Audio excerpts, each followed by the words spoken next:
നമസ്കാരം. മുകേഷിനെ വെല്ലുവിളിച്ച പരാതിക്കാരി.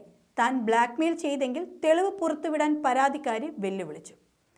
എതിർകക്ഷിയെ തളർത്താനുള്ള കാര്യങ്ങളാണ് നടക്കുന്നതെന്നും അവർ പ്രതികരിച്ചിരുന്നു. അതേസമയം നടപടി സ്വീകരിച്ചതിൽ അവർ സർക്കാരിന് നന്ദി പറയുകയും ചെയ്തു.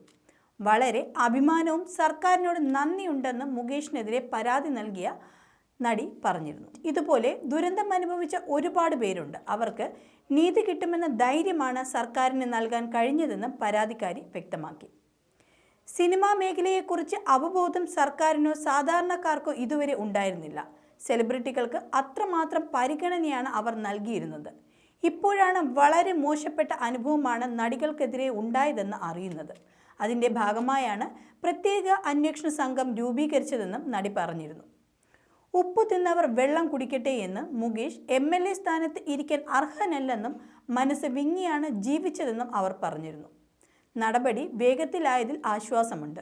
ഇങ്ങനെ മുഖം മൂടി അണിഞ്ഞ ഒരാളെ അല്ല സമൂഹത്തിന് വേണ്ടത്. സത്യസന്ധരായവരെയാണ് സമൂഹത്തിന് ആവശ്യം. സ്ത്രീകൾക്ക് ബഹുമാനം കൊടുക്കുന്നവരാണ് ജനപ്രതിനിധികൾ ആകേണ്ടത്. ജനങ്ങളുമായി സഹകരിക്കുന്നവരാണ് വേണ്ടത്. മോശക്കാരിയാക്കി ചിത്രീകരിക്കുന്നത് തന്നെ തളർത്തുകയാണ് എന്നും അവർ വ്യക്തമാക്കിയിരുന്നു. ജനങ്ങൾ ലോജിക്കായി ചിന്തിക്കും. 2012-13 സിനിമകൾക്ക് ശേഷം മുകേഷിനെ കണ്ടപ്പോൾ പോലും മിണ്ടിയിട്ടില്ല. വളരെ മോശം ഡയലോഗ് അറപ്പുളവാക്കിയെന്നും അവർ വ്യക്തമാക്കി. ഈ നിമിഷം വരെയും ഫോണിലൂടെ സംസാരിച്ചിട്ടില്ലെന്നും മുകേഷിനെതിരെ തെളിവുകൾ നൽകിയിട്ടുണ്ടെന്നും അവർ പറഞ്ഞിരുന്നു. താൻ ബ്ലാക്ക്മെയിൽ ചെയ്തെങ്കിൽ മുകേഷിന് നട്ടലുണ്ടെങ്കിൽ തെളിവ് പുറത്തു കൊണ്ടുവരട്ടെ എന്നും അവർ പറയുകയുണ്ടായി. എതിർകക്ഷിയെ തളർത്താനുള്ള കാര്യങ്ങളാണ് ഇതൊക്കെയെന്നും പരാതിക്കാരി പ്രതികരിച്ചിരുന്നു.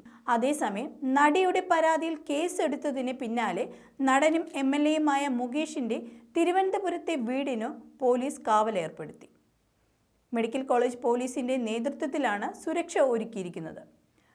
2 വാഹനങ്ങളിലായാണ് പോലീസ് സ്ഥലത്തെത്തിയിരിക്കുന്നത്. വീടിന് മുന്നിൽ മുകേഷിൻ്റെ വാഹനമുണ്ടെങ്കിലും MLA വീട്ടിലുണ്ടോ എന്നതിൽ വ്യക്തതയില്ല.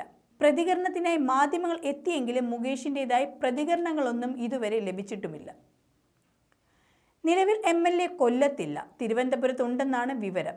നടി കേസുമായി മുന്നോട്ട് പോയതോടെ മുകേഷ് കൊല്ലത്ത് നിന്ന് മാറിയതായാണ് വിവരം ലഭിച്ചിരിക്കുന്നത്. നിലവിൽ പ്രതിപക്ഷത്തിൻ്റെ പ്രതിഷേധങ്ങളും ജില്ലയിൽ നടക്കുന്നുണ്ട്.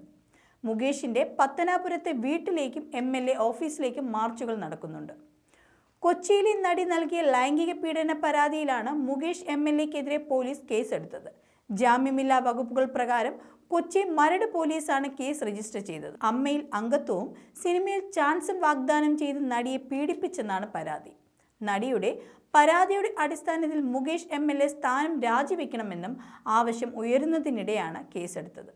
IPC 376 ബലാത്സംഗം, IPC 354 സ്ത്രീത്വത്തെ അപമാനിക്കണമെന്ന ഉദ്ദേശത്തോടെ ബലപ്രയോഗം, IPC 482 അതിക്രമിച്ച് കടക്കൽ, IPC 509 സ്ത്രീത്വത്തെ അപമാനിക്കുന്ന അംഗവിക്ഷേപം, വാക്കുകൾ തുടങ്ങിയ വകുപ്പുകളാണ് ചുമത്തിയത്. മുകേഷിന് പുറമെ ജയസൂര്യ, മണിയൻപിള്ള രാജു, ഇടവേള ബാബു എന്നിവർക്കെതിരെയും 2 പ്രൊഡക്ഷൻ കൺട്രോളർമാർക്കെതിരെയും ലോയേഴ്സ് കോൺഗ്രസ് നേതാവ് ചന്ദ്രശേഖരനെതിരെയും കേസെടുത്തിട്ടുണ്ട്.